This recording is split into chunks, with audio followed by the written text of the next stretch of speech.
समझ नहीं आ रहा अपने सैलरी इंक्रीमेंट का क्या करूं। बेटा इतना क्या सोच रहा है? अपने म्यूचुअल फंड्स के एसआईपी का टॉप अप करा ले। This is the right time. क्या समझ में नहीं आया? बेटा इतना क्या सोच रहा है? अपने म्यूचुअल फंड्स का एसआईपी टॉप अप करा ले। This is the right time. आप समझा?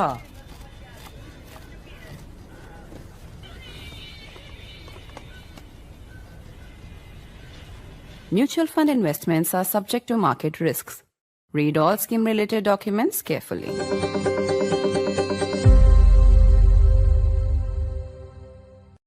The signing of the Gaza Peace Pact in Egypt turned into something that looked like a personal pantomime show being run by American President Donald Trump. Whether it was the snubbing of UK Prime Minister Keir Starmer, the praise for Pakistan's army chief Asim Munir, who was called Trump's favorite field marshal, the reference to Prime Minister Modi as a good friend, the cringeworthy complimenting of the Italian Prime Minister's good looks, and many other mic drop moments. It made many Indians believe, who may have thought otherwise before they saw this spectacle unfold, thank God Prime Minister Modi wasn't part of that photo frame. But the geopolitical questions still remain alive and well, and in fact, to a large extent, unanswered and unpredictable. India's strategic resets in the age of Trump and now an emboldened Trump are still a work in progress. The visit of the Taliban Foreign Minister Mutaqi is only one such example. But with Trump's public praise of Pakistan, in fact, asking Pakistan to take the podium, something he denied to Keir Starmer, how might this impact dynamics with India where the tariff issue remains unresolved? I'm Barkha Dutt. You're with the Mojo Story. On the program today, we look at drama Trump style. We are, after all, living in the age of Trump. And what was meant to be a somber moment, a moment for the signing of a Gaza pact, for which Trump can, of course, claim credit, Trump chose to make it about his favorites, those he liked, those he didn't like. He literally prompted Pakistan's Prime Minister Shehbaz Sharif to quote unquote, repeat what you just told me. And Shehbaz Sharif obliged. He flattered Trump, he praised Trump, he repeated Trump's position on the India-Pakistan so-called ceasefire and Operation Sindoor, and he then once again said that Trump should get the Nobel Prize. Trump introduced him by referencing Asim Munir to be his favorite field marshal. Keir Starmer, who walked tentatively up to the podium, was sent back without an opportunity to speak. There you can see that on your screen. And then there was the politically incorrect lavishing of compliments for the Italian Prime Minister Meloni. He prefaced those compliments by saying that, you know, in this politically correct world, you could lose your job for complimenting a woman on her good looks, but he was going to take his chances anyway. Modi was invited to this signing of the peace pact, but chose to send a representative instead. And many might say, thank God, the Prime Minister was not part of this frame. But where this leaves India-US dynamics is still a big question. Sergio Gore, there you see him on your screen, Trump's man for Delhi, has met with the Prime Minister. In the meantime, there is unrest in our neighboring country, Pakistan, but this unrest is not being reported on Pakistan's TV channels. This is the group TLP protesting against the regime's support for Trump's Gaza plan. You just saw Shehbaz Sharif flatter Trump like nobody before. So a lot to talk about, even as the Taliban foreign minister is still right here in India, meeting with everybody from Deoband to the FICCI Chambers of Commerce. I want to introduce our distinguished panel of experts today as we continue to try and understand politics in the age of on the program. Namaskar. Also joining us is military veteran Lieutenant General Kulkarni. It's always a pleasure. Thank you, sir. And we have with us Indrani Bagchi, the CEO of the Ananta Center, stuck, as you might be able to tell from that darkened, grainy image, in a traffic snarl in the national capital, but we hope that we'll still be able to get her insights and her network sort of hold strong. I want to start by playing out the moment when Trump chooses to praise Asim Munir and then virtually turns to Shehbaz Sharif and says, go there and repeat what you were just telling me. Take a look at this clip. It would actually be funny if it weren't with consequences for India's security interests, but have a look. Prime Minister Sharif of Pakistan, and also I have to say my favorite field marshal from Pakistan, who's not here, but the Prime Minister is here, and you're going to give his regards. Where are you? There you were. Thank you, all night.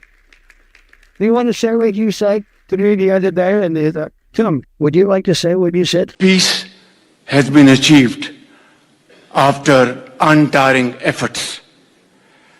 Efforts led by President Trump, who is genuinely a man of peace, who has relentlessly and untiringly worked throughout these months, day in and day out, to make this world a place to live with peace and prosperity. Now, there was a lot more of that flattery. It actually went on for about 3 minutes. I decided that we should only play a small clip because it makes the point that we are trying to look at, this love fest between Trump and Pakistan. He gave the podium to Pakistan, but not to Keir Starmer, the United Kingdom's leader. I want to get in Ambassador Sachdev's first response, then Indrani, and then General Kulkarni. He did, of course, reference Prime Minister Modi to be his good friend. But do you think, were you watching these little sort of dispatches out of Egypt and thinking, thank God Prime Minister Modi did not go for this, because Modi was called and he chose not to go. He chose to send a representative. Was that your first feeling, Ambassador? Yes, it was. Can you hear me? Yeah? Yes. Oh, okay. I think it was a bromance fest. And only those whom Trump felt secure with were invited to podium. He leveraged this event for whatever it was worth to boost his ego, for megalomania. The declaration that you actually said, pact, is actually called Trump Declaration for Peace. So, it began with that, and no wonder Shehbaz Sharif, a sycophant in chief, was asked to repeat what he had earlier told Trump in private, and he had no difficulty in parroting the same as it is. I think Indian Prime Minister would have been a bit out of place in that kind of setting, and all of us are grateful that that didn't happen. Thank you. It's interesting because even Shashi Tharoor, before this spectacle, Indrani, he had a comment on social media saying he wondered if India had missed a moment. Why were we missing from this big stage? This was well before all of this tamasha sort of unfolded for the cameras. What was your thought? I mean, there was so much that happened, but from an Indian perspective, to call Asim Munir his favorite field marshal, to give Shehbaz Sharif the stage, not give it to Keir Starmer. Pakistan's cities are burning with riots as the TLP leads protest marches on this very support for Trump's Gaza plan. What went through your mind? There's some speculation that Trump and Modi might meet on the sidelines of the ASEAN in Malaysia. Do you think the situation is in fact conducive for that sort of meeting, Indrani? Thanks, Barkha, for having me on this show. It's fun as always. It was actually quite disconcerting to watch. I mean, when you were not laughing, it was actually disconcerting when you think about it, because what Trump was literally trying to do was to humiliate other powers. I mean, Keir Starmer, that was a slap on the face to actually elevate Shehbaz Sharif in favor of Shehbaz Sharif as opposed to Keir Starmer is ridiculous. And then you wonder whether Trump is doing this to sort of cock a snook at India, or is he doing this for something bigger that he plans to do in Pakistan, or is he doing this out of sheer naivete? And you asked about ASEAN. I think the Prime Minister has also been invited to the APEC summit, which he has declined. So yes, whether if there is a meeting between the two in on the sidelines of the ASEAN East Asia Summit at the end of October, I think the Indians would insist that it is a one-on-one meeting, not in the sense that you saw right there. One of our audience members, General Kulkarni Prasad, says, good that our Prime Minister did not attend the Gaza summit. Erdogan did not want to share the stage with Bibi, that's Netanyahu. And our Prime Minister and all of us didn't want him to share the stage with Pakistan. Time will tell the success of the summit. But is it now just about sharing the stage with Pakistan? That's obviously one part of it. I think the other part of it is that you don't know how Trump is going to behave. For example, he privileged the Pakistan Prime Minister ahead of Keir Starmer, who's supposed to be one of America's closest allies. Thank you, Barkha. Having heard the distinguished panelists, let me just put in my 2 pence. I think that's the way we should expect from Trump. Nothing new, because at one end you have the son-in-law, and at the other end you have the son. So you have the cryptocurrency at the one end, and you have the son-in-law taking care of Gaza, he being told as to what is to be done, and he's, the way Trump is. Well, that is exactly the American style, and in the style in which Trump has made America look like. And of course, it's given a huge pull to Shehbaz Sharif, and being called Asim Munir again and again as my favorite field marshal, indicated that all said and done, America has deep interest in Pakistan, and that Pakistan is playing to the gallery of America. There's no denying the fact. Pakistan, irrespective of its relation with China, hasn't hesitated to go along with America at this point of time. You find that Pakistan probably feels cornered if it's only with China, especially after Operation Sindhu, and therefore does not mind bringing in America, showing it back again, Allah, Army, and America in Pakistan. But then, as they say in Pakistan, that all said and done, they do not like the Chinese, but they like China. But for America, they're very clear, they don't like Americans. And that's the way the normal Pakistani would look at America. But irrespective of that, I think Trump, all said and done, propping up Shehbaz Sharif, and well, full credit to Shehbaz Sharif, I must give him, that irrespective of being just propped up, he spoke well. Much that he would have said whatever he wanted to say for his nation, well, praising Trump. Obviously, he wants to take his country out of the economic crisis they're in, but he spoke well. I don't think Shehbaz Sharif did not make an ass of himself,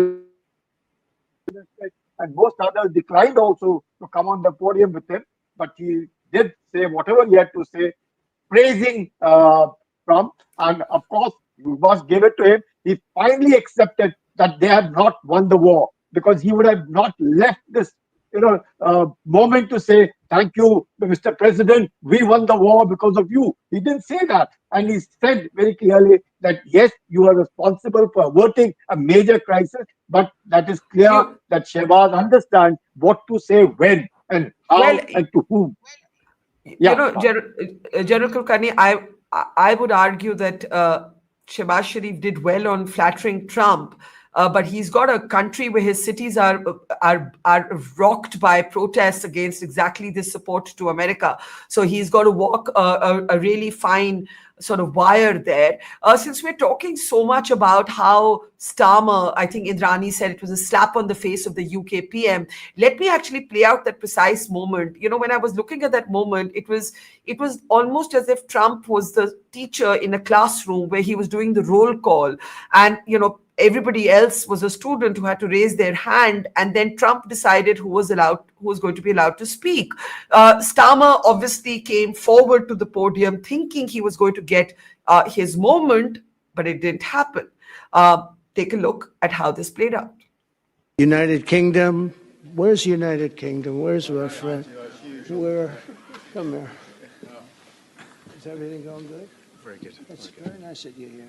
These people all came in like 20-minute notice, and I think it's fantastic. And we have so many others, and just so many others.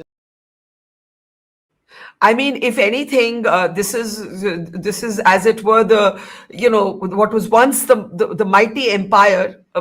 Many Indians would be chuckling at this moment, Indrani. The UK Prime Minister is being described as somebody who came at 20 minutes notice. He comes to the podium, he's not allowed to speak, and Shehbaz Sharif is allowed to speak. And Trump, at another point in this speech, also says that he doesn't like many of the people present at this summit.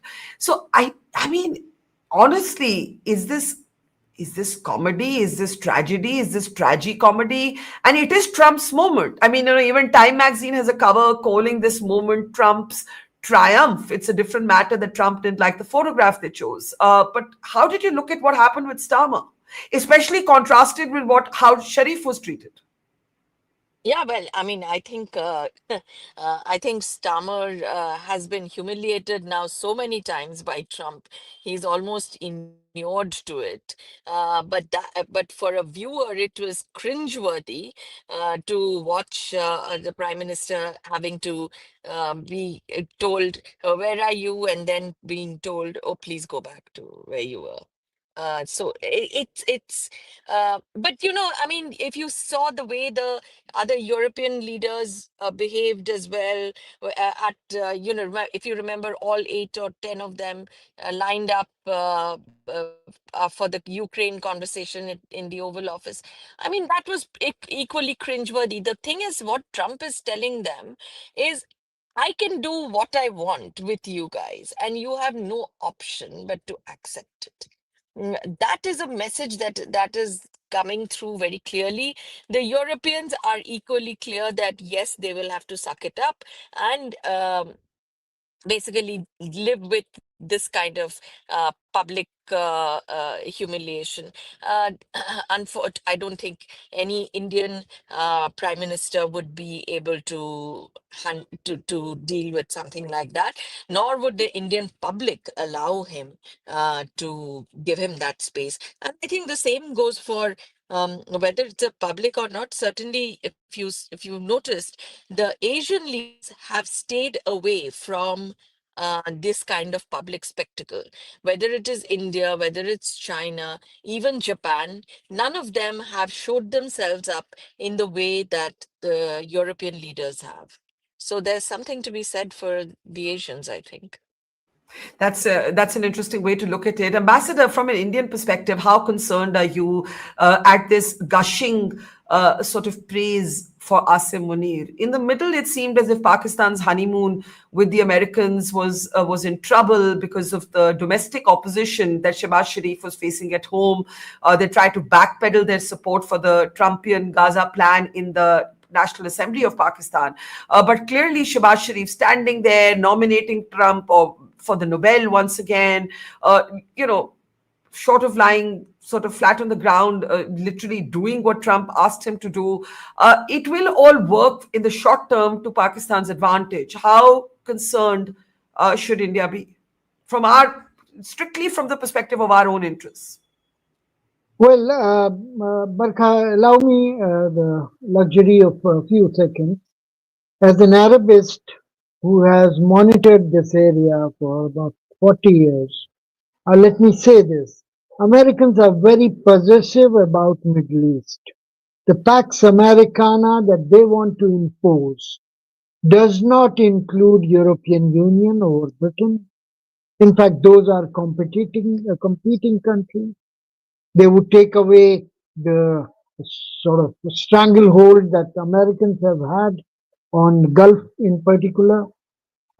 Secondly, Pakistan helps them to keep that Pax Americana.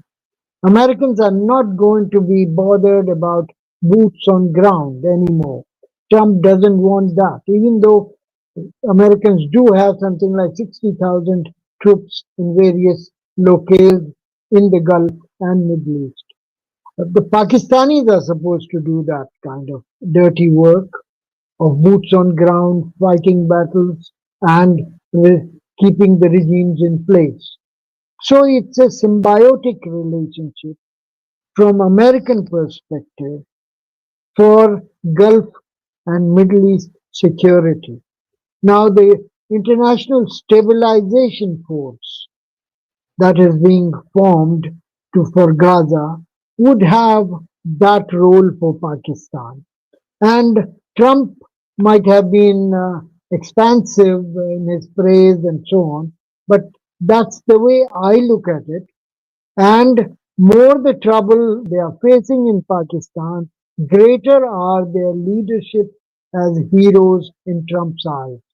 They are willing to stand up to the masses, ignorant people, jihadists, and so on, as they would be branded, and they're still willing to do America's bidding. They deserve funding, they deserve weapons, they deserve support for being loyalists to America's cause, particularly in the Middle East.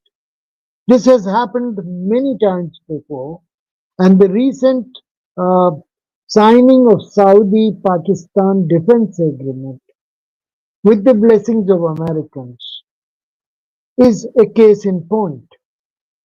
Thank you. I do agree with your analysis, but my question would then be, General Kulkarni, what does that mean for our own interests? Because this is a relationship in which so much was invested. And it seems as if that sort of symbiotic dependency, earlier the dependency on Pakistan used to be for Afghanistan. Ambassador seems to suggest that Pakistan is now useful in Trump's Middle East plans. We've heard other explanations which are about business. There's a sort of hot mic moment where the Indonesian leader can be seen talking to Trump about some sort of, conversation that involves Trump's son, that everybody has assumed pertains to private business and not matters of diplomacy. So there's the cryptocurrency business dimension. There's now the Middle East dimension. There's the Pakistani military that has always had institutional relationships with the American military. How do you see this new Trump-Pakistan pyar? Barkha, all said and done, Pakistan, because of its geostrategic location, the need was always felt not now, since 47 and before. And that is the reason why the British have been substituted by the Americans. And so the need for America to be seen over there, because they find that this is the place from where they can eye on China, they can eye on Russia, Iran, the Central Asia, and of course now even India for that matter. Because the rising India is something that they cannot accept, neither see for themselves. That how is it that this brown country can rise and rise to a level that it can actually be competing with the in the world today? And that is something that bothers America and has been bothering, well, the Europeans earlier, more the British, but now of course with British now turning, it's a full circle, they're back again. But at this point of time, India counts, and India mustn't bother at all. India must stay straight, and as I see that all non-alignment or multilateral alignments stand. We are with everybody, and we are for us. Well, there are no permanent friends, no permanent enemies, but permanent national interests. And in that context, I see America also now understand that India holds its ground. India is also technologically far ahead. Economically, it is doing extremely well. Militarily, it can hold itself. And at this point of time, well, they wouldn't want to mess up with India, but at the same time, they would want to go along with Pakistan to be able to see to it that pinpricking India at all times, that look, you have someone as China next to you, and you don't have good relations with Pakistan. And the way you heard Trump say, well, I hope you will all stay together, and Shehbaz Sharif, smilingly saying nothing, but then of course, trying to, managing that particular moment with Trump at that point of time. So Trump, I saw that Trump is a different style of a president. We have to live with it, but we have to hold our ground. Full marks to our diplomacy, full marks to India, because the way we have stood up, irrespective of whatever it may be, we don't care. We are holding our ground, and I think we've done a lot.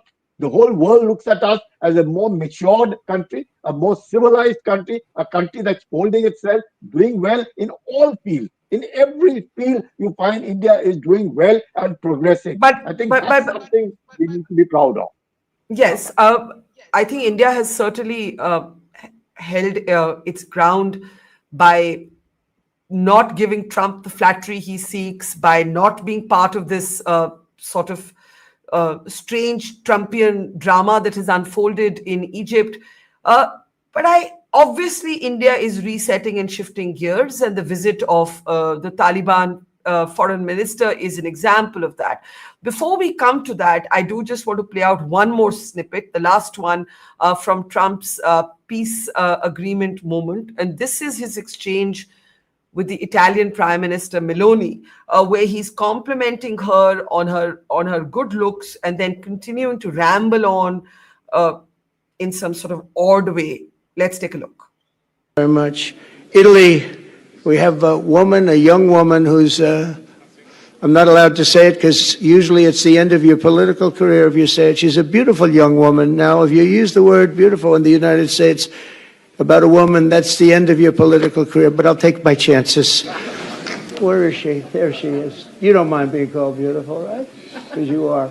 Thank you very much for coming. We appreciate it. She wanted to be here, and she's incredible, and they really respect her in Italy. She's a very successful politician.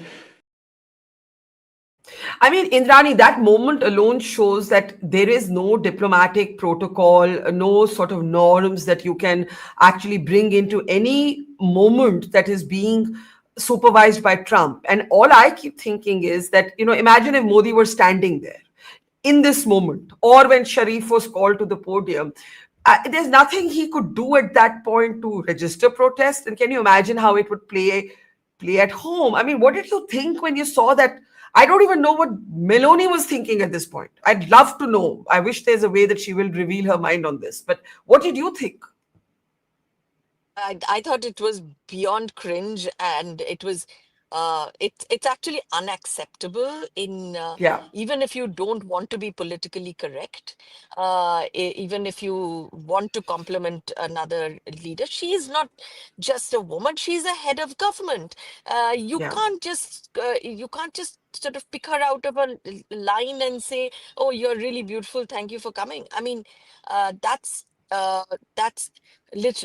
very disrespectful, and particularly disrespectful when she's the only woman head of government, I think, on that lineup.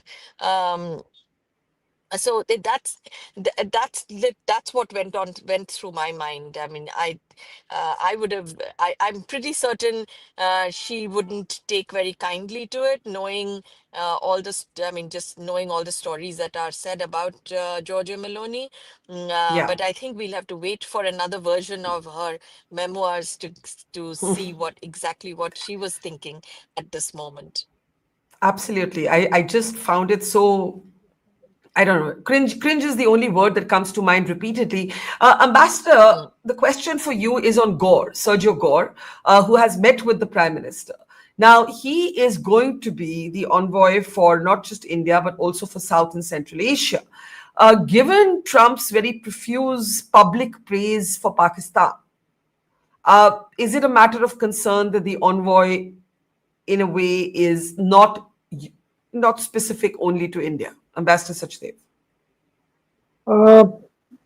I think there can be two opinions about it. Firstly, having somebody in Delhi who is also looking after the region and Central Asia gives you an easy insight into forming of American opinion on that area.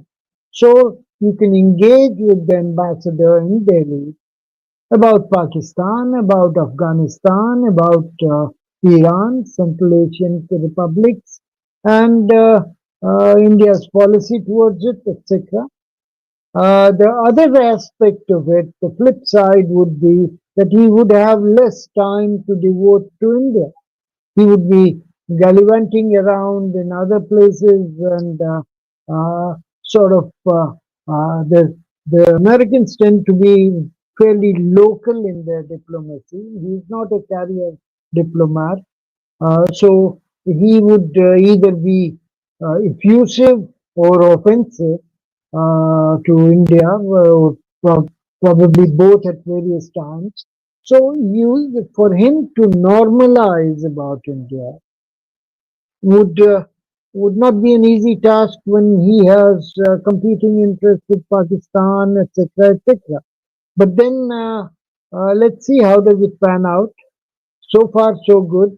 Uh, I think by seeing him, Prime Minister, External Affairs Minister, and others, the Commerce Secretary Commerce, uh, before he has presented credentials, is an exceptional moment, and he would be cherishing it.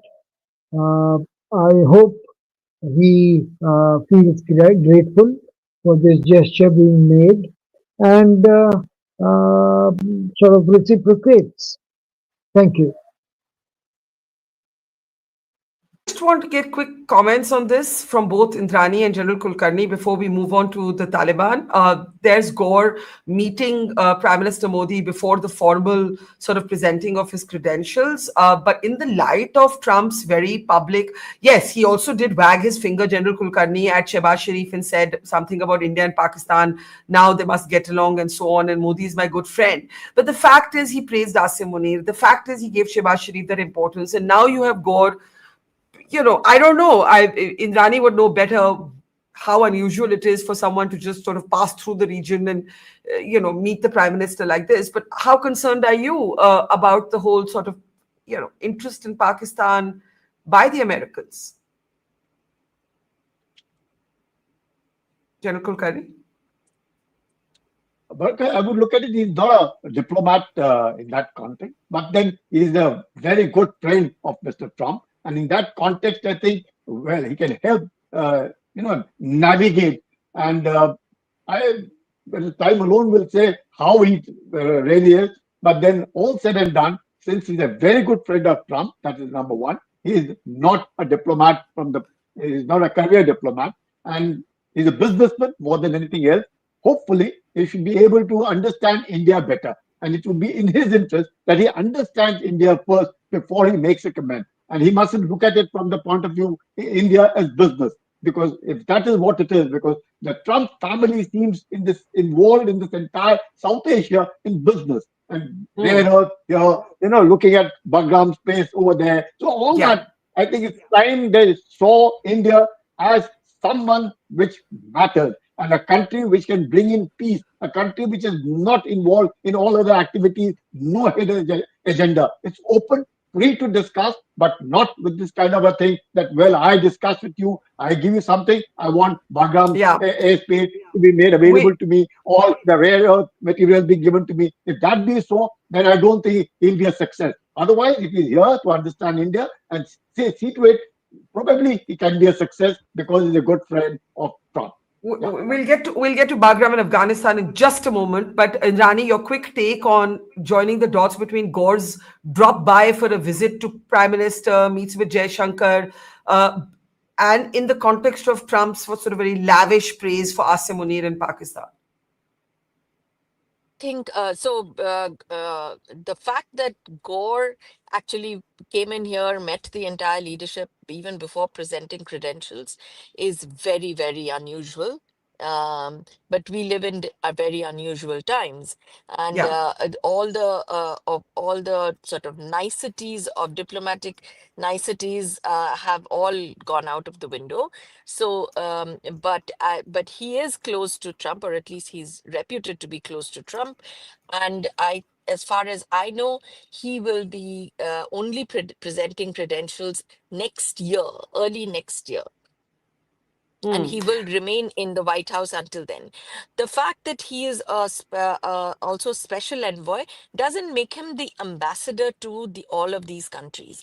And I agree with Ambassador Sachdev that it is it's an opportunity for India to shape his opinion about this particular region. So we shouldn't. I don't think we need to worry that much about Gore being the special envoy to South and Central Asia. Okay, let's get in the end towards what's been happening here in our country, and that is the visit of the Taliban Foreign Minister Muttaqi. Once again, a visit not without controversy. The first press conference kept women journalists out. After the backlash, the second press conference was organized and women were there alongside men. The very interesting thing was, of course, the statement after the talks, which endorsed India's position on Jammu and Kashmir. Mutaqi's visit coincided with Pakistan first trying to bomb targets in Kabul, and then the Afghans hitting back, claiming that they had killed 58 Pakistani soldiers. But the visit by Mutaqi to Deoband really did generate a debate here at home.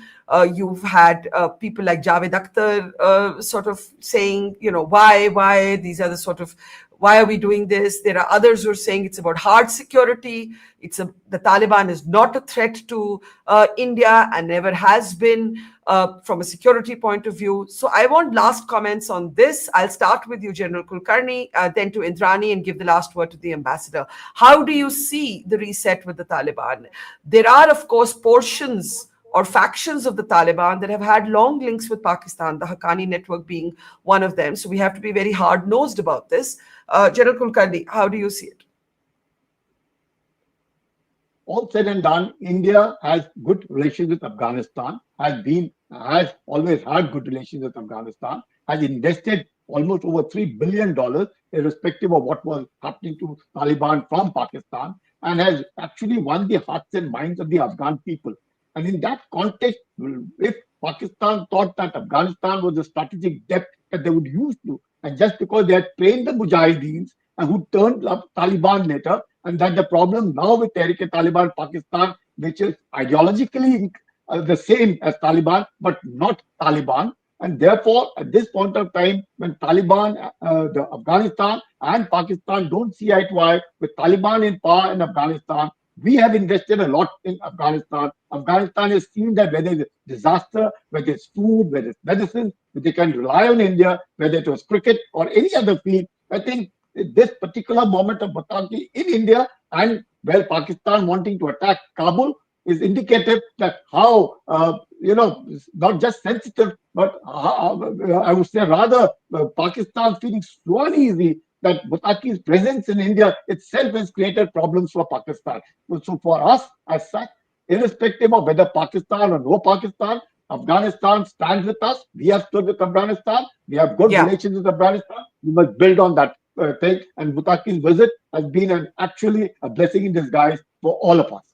Yeah. Indrani, do you agree with that? That obviously Mutaqi's visit is a message not just to Pakistan, but also to Trump. The interesting thing is that India is on the same side as the Taliban on the Bagram airbase, even endorsing a statement that used the word unacceptable when there was a joint statement on the issue of military infrastructure in Afghanistan by other countries. But it's generated a big debate at home. Now, of course, we do not live in the age of shared values diplomacy. I think every country is here to forge a path that is about our own security or that country's own security.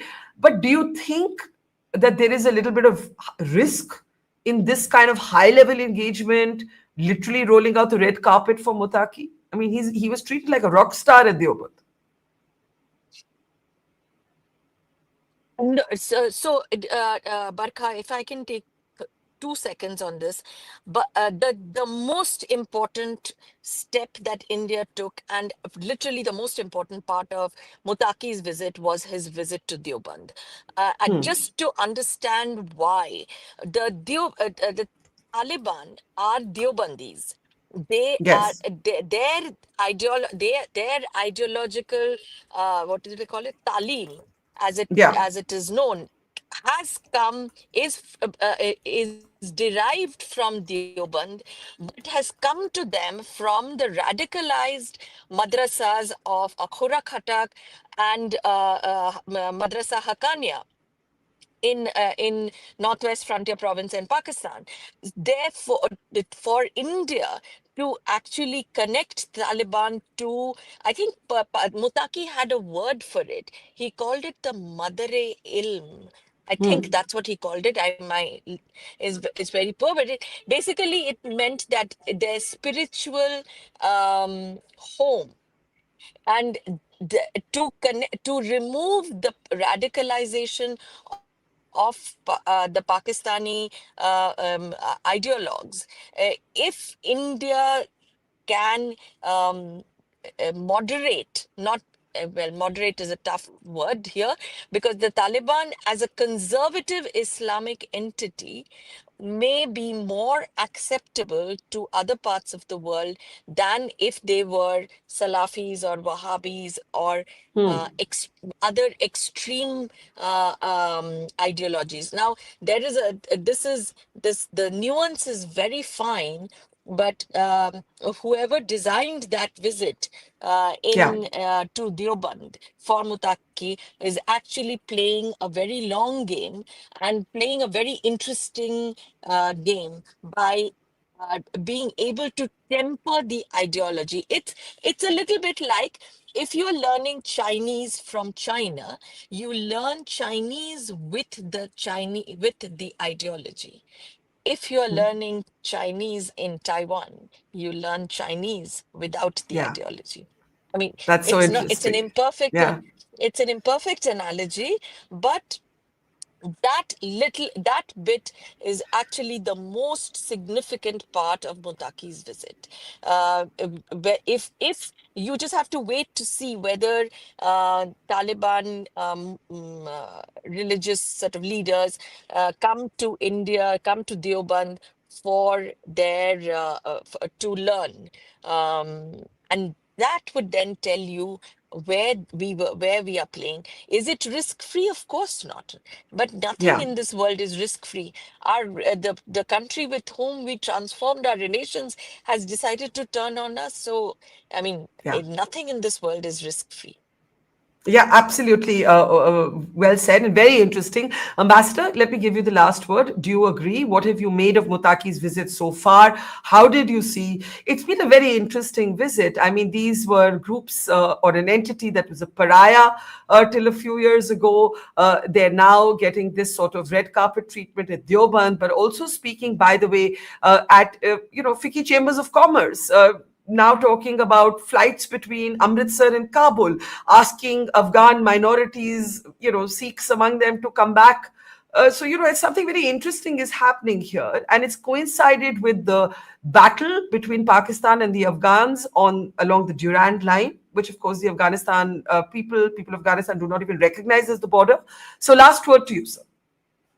Thank you. I'm honored.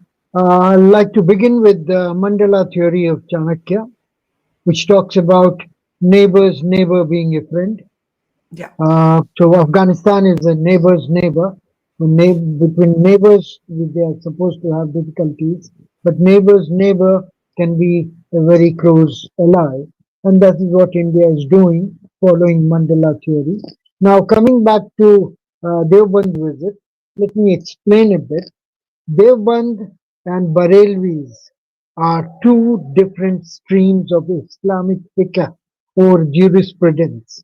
Now, Barelvis follows Salafi fiqh, while Deobandis follow Hanafi. Hanafi is supposed to be more moderate.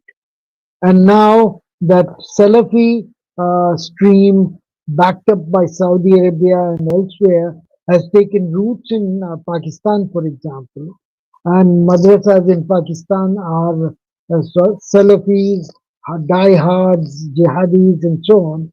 We are now trying to put the fundamentalism of Hanafi stream of jurisprudence to Afghans. It's a two-edged sword. While Taliban can become moderated by Deoband's influence, reverse is also true. Talibanis can influence Deobandis by making them more radical, more vocal about those kind of streams. So it's a two-way street, and we would have to play it very carefully. Secondly, I think Taliban's difficulty with Pakistan is quite natural because ISI did try after August 21 to bamboozle Taliban regime for accepting the Haqqanis in the government, for accepting Pakistani bases there, etc., etc. So it was a big brotherly attitude. Remember the OIC foreign ministers meeting where Pakistan pleaded for OIC members to recognize Afghanistan under Taliban, etc., etc. And Taliban themselves were not allowed to participate in that one. So they resented Pakistan's role in trying to become a spokesman, trying to become an elder brother to Taliban in government. They had not forgotten the slights they had suffered during the past 2 decades when Pakistan played both ends of the game. It supported American assault on Afghanistan and fight with Taliban, dislodging Taliban, and then also tried to secretly supply Taliban with enough material to resist US occupation. So all that duplicity came back to haunt Pakistan. And I think the TTP and the Taliban are two different entities. TTP is rooted in Khyber Pakhtunkhwa, which is a different can of worms altogether, while Taliban's are Pashtun speakers rooted in Afghanistan. So to have them put on the same footing as Pakistanis often do is a self-fulfilling prophecy. Thank you. All right, we will leave it there. I think, as Indrani said, many of these moves are they're very dramatic. There's a sort of dramatic shift taking place in the world, and India's adapted, I think, to those shifts, with changes, much debated changes in its own policy. The engagement with Taliban is certainly one such policy that is being fiercely debated and discussed at home. A lot of curiosity about Motaki. We leave it there. Thank you so much to Indrani Bagchi, to General Kulkarni, Ambassador Sachdev. Always a pleasure. And to our audience, thank you. Trump will ensure, and geopolitics will ensure that there's never a dull moment. So I'm sure we'll see you again soon. And thank you very much. Take care. It's great to see you here. Thank you for watching our work. If you haven't subscribed yet, don't forget to click the bell icon and subscribe to Mojo Story and support independent, robust journalism.